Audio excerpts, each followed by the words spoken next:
Good morning, Good morning. Jeanne Lefebvre, You got it right. Sister Michaella Marie, and we go way back. Yes, we do. Yeah, but we won't have that part of the story. So thank you for saying yes and your willingness to tell the truth of who you are and let us hear a part of your journey. And I know you taught at Siena, but tell me, what's the lowest grade? Well, I'm one of the people who has taught everything from first grade through graduate school. Oh, So I have my very own case studies in front of me of developmental growth in young people. oh, interesting, interesting. And I also worked extensively with the non-traditional students at Siena.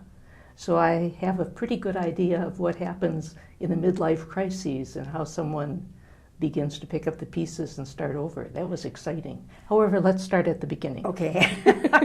You know me. All right, let's start at the beginning, where you Okay, I came am from St. Paul, Minnesota, and I'm deeply rooted in Minnesota because of my grandmother, who kept telling me stories about her family. Her mother was born in 1849, which in fact was the year that Minnesota became an organized territory. And so her mother, Julia Lebisonnier, is the very first birth registered in the territorial record of births in the territory. Interesting. And her mother came by stage, covered wagon, all the way from Massachusetts, meaning Julia's mother, Yeah. in a covered wagon, and married Isaac, who had been born in the territory before it was an organized territory as itself for Minnesota, and remembered the Americans coming and building the fort. Oh my He was Lord. probably about 7 or 8 years old when the Americans arrived. It would be around 1819. And that was when we began to simplify our names so that Americans could say them, which is where Lefebvre came from. Faith. So I'm deeply rooted in Minnesota. And deeply historical. A person But who it's my loves- grandmother I telling me know. all these stories. I know, I see where you got that. And I loved to listen to the stories because they were so interesting. I mean, I could tell you more about Isaac. He's really significant and has ended up in some of the history books. But at any rate, my own parents, my father, of course, was French. My mother was Swedish, the daughter of immigrants from Sweden. So she was, I think, second generation, because I think the immigrant is counted as first generation. But that grandmother, of course, told me stories about Sweden. And that grandmother was Lutheran, and her brother was a pastor. And I loved her brother. His name was Uncle Joe. And she used to tell me Bible stories, probably trying to get me back from the... I don't want to say what. Right. But the perception between Lutherans and Catholics wasn't especially friendly. So that my mother, growing up in a small town where there was a large Swedish Lutheran population, actually was told that sisters were something that you should cross the street and walk on the other side if they're coming down the boardwalk. So it was a very large adjustment of my father's family and my mother's family together. But the interesting thing is that it's my Swedish grandmother who taught me how to pray, because as a small child I was often left with her because she lived with us. And she would tell me all these Bible stories and talking. And what she said, now we have to talk to Jesus. And so we would, out loud. I mean, as I'm growing up, that's how I learned how to pray. Meanwhile, my French grandmother would take me to the cathedral for all the glory of pomp and circumstance, particularly if the Minnesota Orchestra was playing there, which did happen on occasion, or a violinist. She more or less chose her churches by what entertainment value they would have. Interesting. But it's very interesting because I think I grew up ecumenically as a result, which I think is a very great blessing. Yeah, you probably weren't aware of that at the time. No, I had no just idea. I kids. was so surprised when I Yeah. would hear late people in later life talking about how they grew up so Mm-hmm. stilted. What about siblings, brothers, sisters? Okay, I have one brother, but I come from extended families on both sides. And as a result, I have lots of cousins that are more like my brothers and sisters in lots of ways than my own brother, whom, when we were growing up, we were expected to be well behaved. And as a result, we really didn't have a chance to get to know each other as well as we did when I was a student in Washington, D.C., and he just happened to end up being stationed there at the Naval Intelligence Base. Oh, Yes. And so at that point, when we were both in our 30s, we really got to know each other. And so he's one of my dearest friends today. But growing up, that really wasn't true. He was with all the boy cousins, and I was with all the girl cousins. And those are my siblings. So yes, to they speak. really Yeah, are. Yeah. And that's true to this day as well. I mean, these are very close relationships. Very tender, very loving aspect to look at. And then, where'd you go to school? Well, I went to Catholic schools until graduate school. Florida State was my very first public school. So I went to parish schools in St. Paul, Minnesota, Okay. and began high school there. But then my dad got this job in Florida, so we moved to Florida, so I transferred to Rosarian. Okay. And it was from Rosarian that I entered the congregation. And Rosarian, the academy. Okay. Right, in Florida, which my dad chose. Interesting. So then you were there at Rosarian with, were you a boarder? Yeah, I was a boarder. Okay. It was very good preparation for the postulancy and novitiate. I know those boarding schools at that time were very good.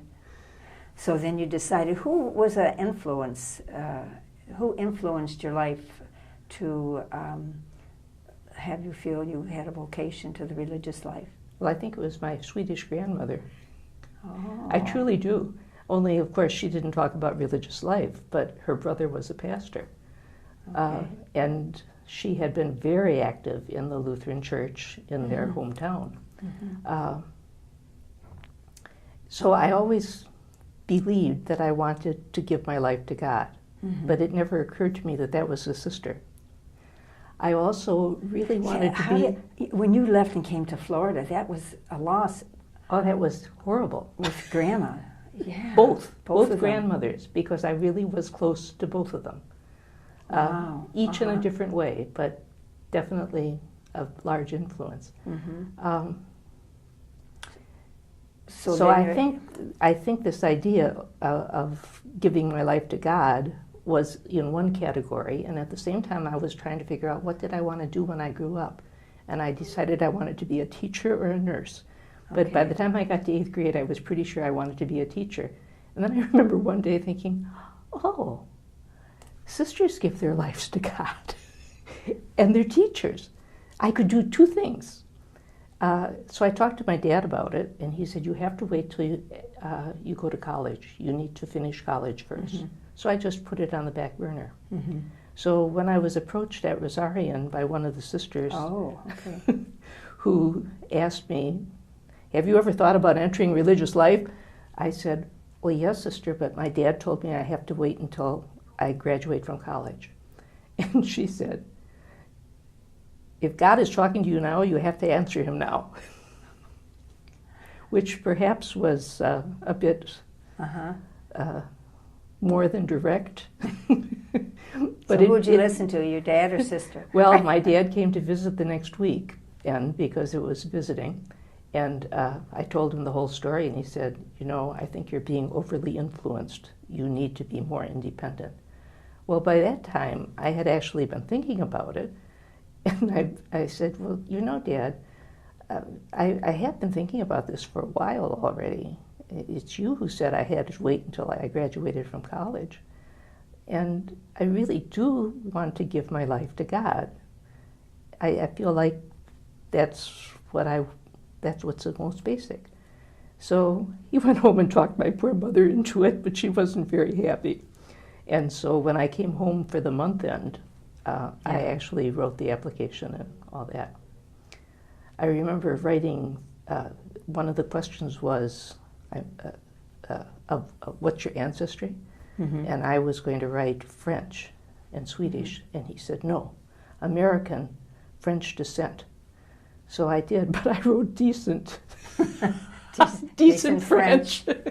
Thank God. So there were erasures in those days, and we just simply managed to get the S in there. So Grandma, did you say anything to her beforehand? Or yeah. Well, that was very interesting. My mother's mother had died the very first summer we were away. So she wasn't there to watch this incredible triumph of the other faction. My French grandmother was delighted, but also incredibly impressed, because in her tradition, religious people were to be deeply respected. So when I went home for a home visit, which wasn't really immediately because my parents were living in Florida, so when I went home for home visits, it was Florida. But 10 years later, they had moved back to Minnesota because my dad had had a heart attack. And the doctor said that he would be lucky if he lived 5 more years. And so their decision was better to be in Minnesota with relatives.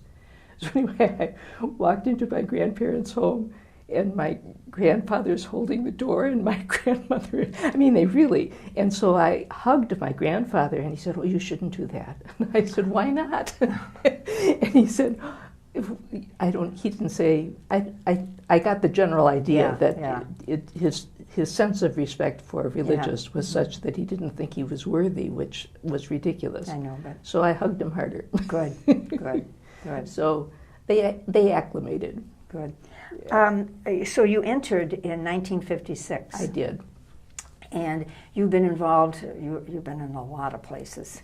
Yes, I always think that's a very special, flexible person who is changed, but you had some very challenging ministerial experiences. Would you care to share, even Perhaps your first my one? most challenging Yes. was the first. Okay. Because our crowd was one of the first crowds to be kept in studying after profession, which was in December. Right. So in August, when I got my first appointment, I read Sacred Heart, and I thought it was Hudson. Okay, right. And then I read Santurce, Puerto Rico, and I couldn't believe it. So I ended up going to Puerto Rico straight out of the novitiate, more or less. I could read Spanish, and I could more or less hear it, because in my dormitory back at Rosarian, 2 of my dorm mates were actually Latin American. Right. And although they weren't supposed to be speaking in Spanish, they often did. And I had already had some Spanish in high school, so I could sort of figure it out. And besides that, my grandparents on my dad's side always spoke in French in front of me, so that I knew how to... ear to... Yeah, I can't speak French, but I can sort of understand it, and I definitely can read it. And the same thing was true of Spanish at the time that I went to Puerto Rico. But I ended up with 60 second graders in one class, and there were 60 more in the adjoining second grade. So I memorized everything the night before. Oh my God. And I would pray that the children would follow the script. I loved arithmetic because, of course, the answers were definite.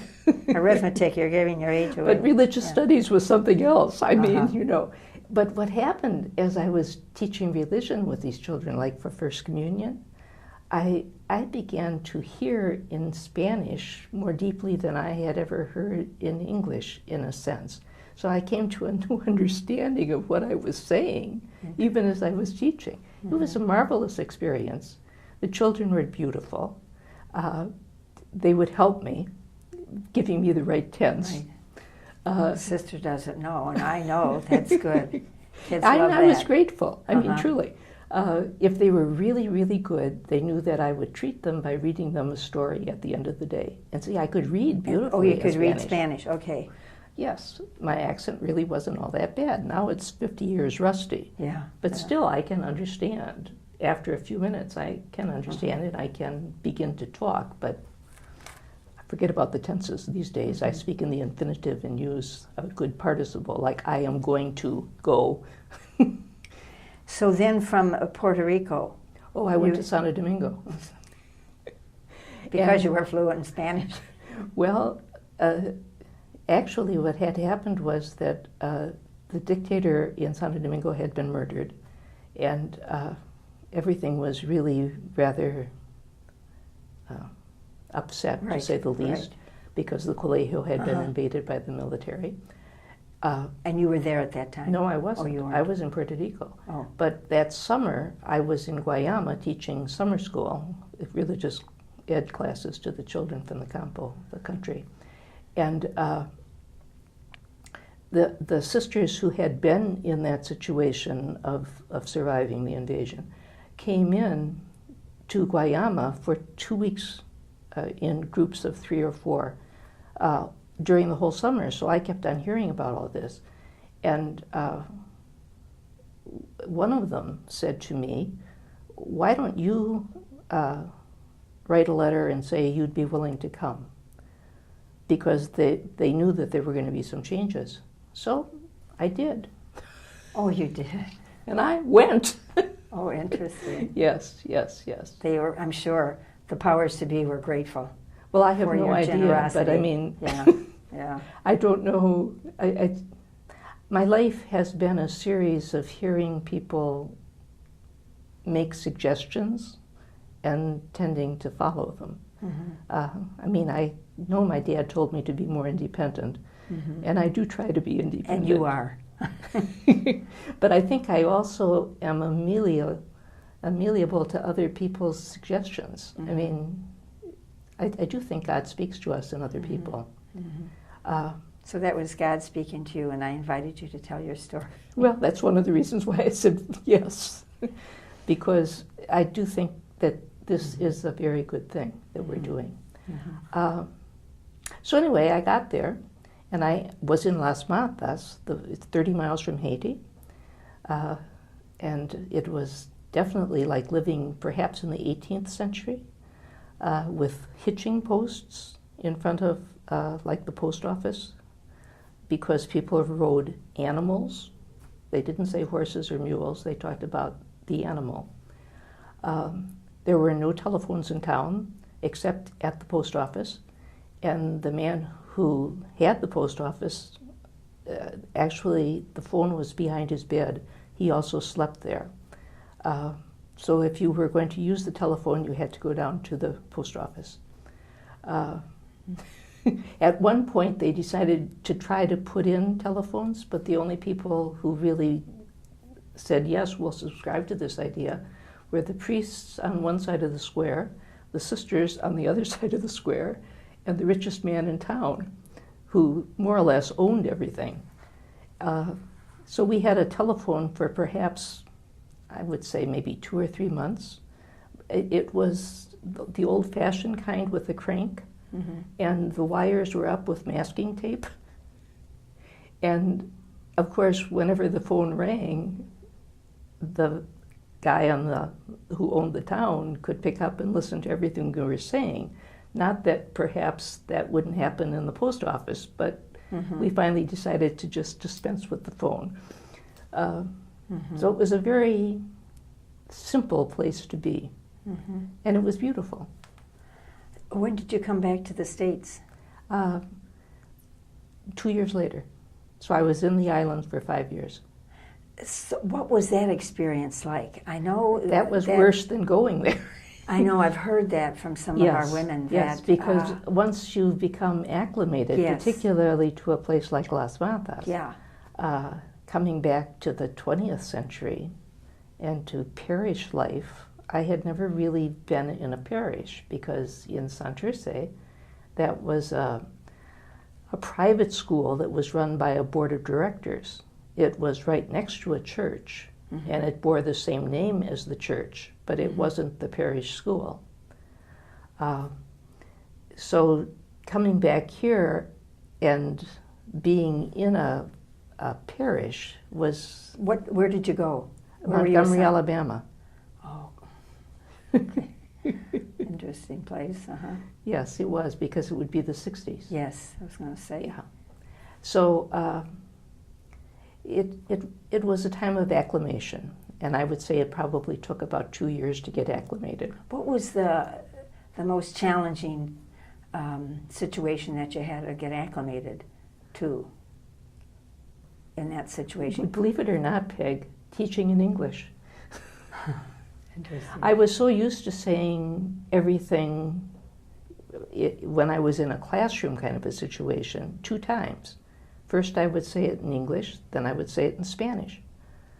And then the other thing, the instant understanding, I was more accustomed to a more leisurely way of communication, and everything was rapid when I got, and I was teaching 6th grade, and 6th graders, I think, are among the most rapid thinkers. I mean, they don't necessarily think before they talk. Maybe I should say they're the most rapid talkers. But at any rate, it was a huge adjustment. But I enjoyed them. They were, I said to you before, I've never really ended up with a class that I didn't end up enjoying them. Oh, that's great. They're, now, you had a small community you were living with, too, in Alabama, if I remember but correctly. in Las Matas I had been with 3 and 4, okay. so that really wasn't that much bad. of a problem.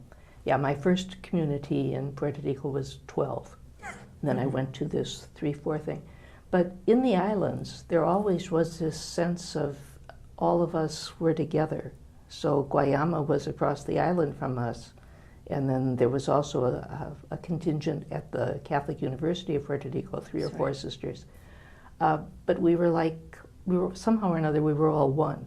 And the same thing was true in Santo Domingo. And that probably was another thing that I was very conscious of in Alabama. There we were, a postage stamp in the middle of Alabama. The next groups of sisters that we would know were down in Pensacola or over in Rome, Georgia. Yeah. And I think Pensacola was actually closer than Rome, Georgia. So then you taught elementary school. Right, yes. In various places. Yes. And I ended up at St. James in Miami during the renewal years. Okay. Miami, right? North Miami.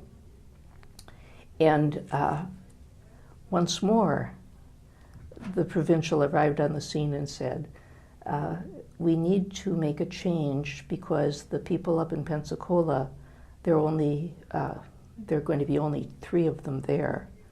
And you have 12 sisters, so therefore you need to give up 1.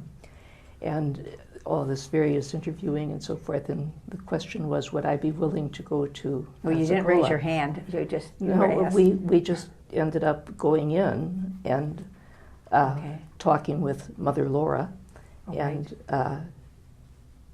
she said, would you ever consider going? And I said, well, yes. And she so said, you were asked? I was asked again, and I said, I think I could. She said, but you're so happy here. And I said, I think I can be happy anywhere.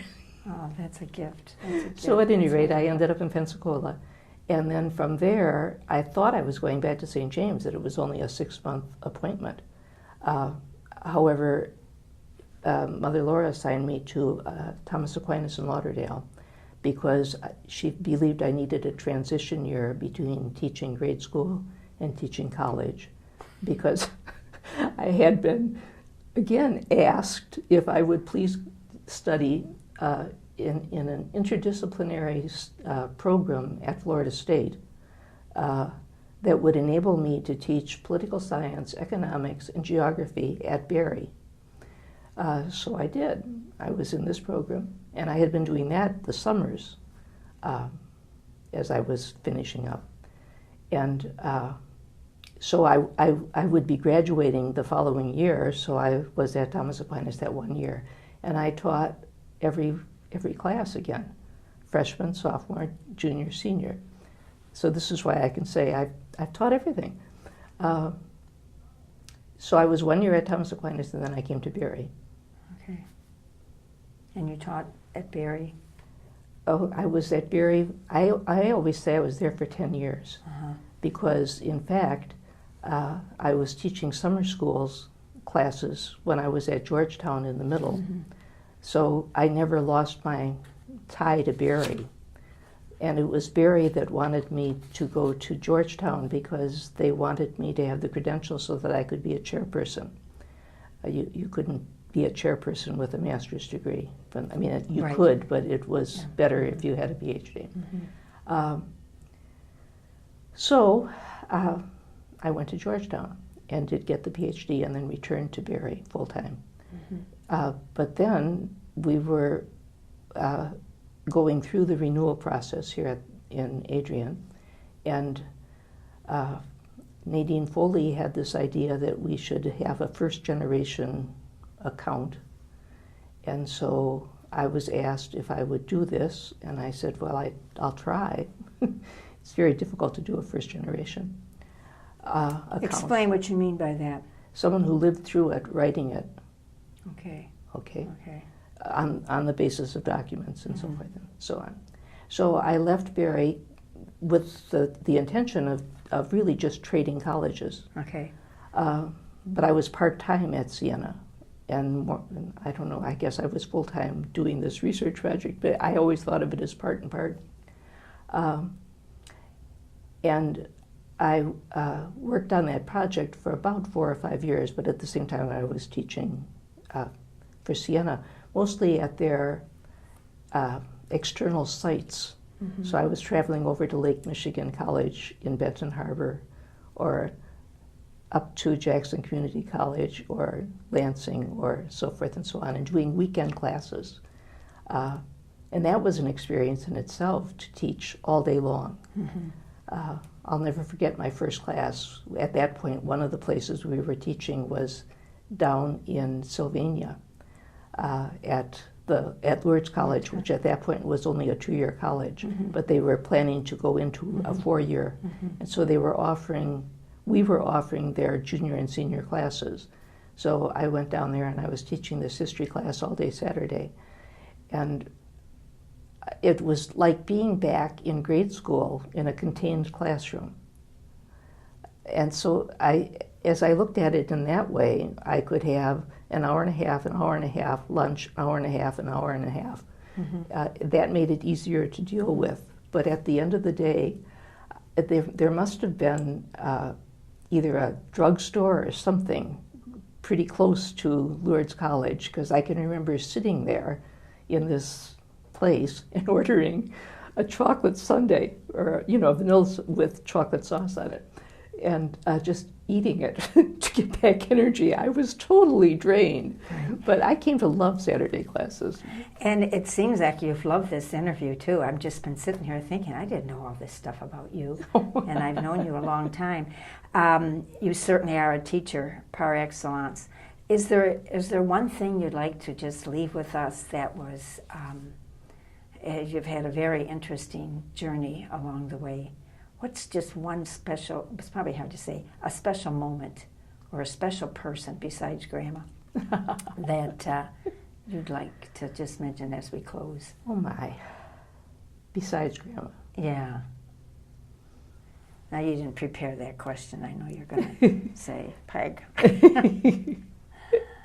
I'd rather tell you a story. Okay. And I hope I don't know how much overtime I am at this point, but at any rate, you can just cut what doesn't fit.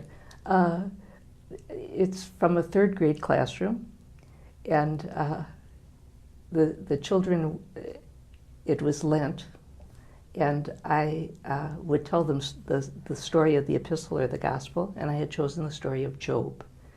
And as I told them the story at the very beginning of the day, they were very much caught up by the Lord gives, the Lord takes away, blessed be the name of the Lord. And I was telling the story so that they could actually say that at the right time. And so they had said it 6 or 7 times.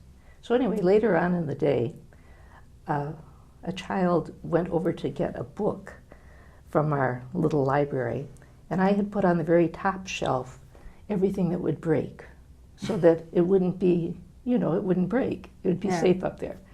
And somehow as he took the book on the second shelf, he dislodged that top shelf and was assaulted by a falling Blessed Lady and St. Joseph and vases and who knows what. And there was this resounding crash and then absolute silence in the entire room. And from the back of the room, one of the children said, "The Lord gives," and they all answered, "The Lord takes away. Blessed be the name of the Lord." Very good. Very good. Putting it into action. Well, Jeanne, thank you. I know you're disappointed this is over. Oh, Yeah. But thank you so much for your your flexibility. I'm very impressed by your positive attitude about the many changes and what the challenges you had years ago, and going to places and not knowing the language and learning the language and the transition. I know that was a hard time for our women that were in the islands or someplace other than the United States to come back. And I think I don't know, it's just an interesting time in our congregation. But thank you so much for your willingness and your yes, your many yeses that you had. So in the name of the congregation, as we are thank you for who you are and who you have been to us in our mission. Bless you. Take care.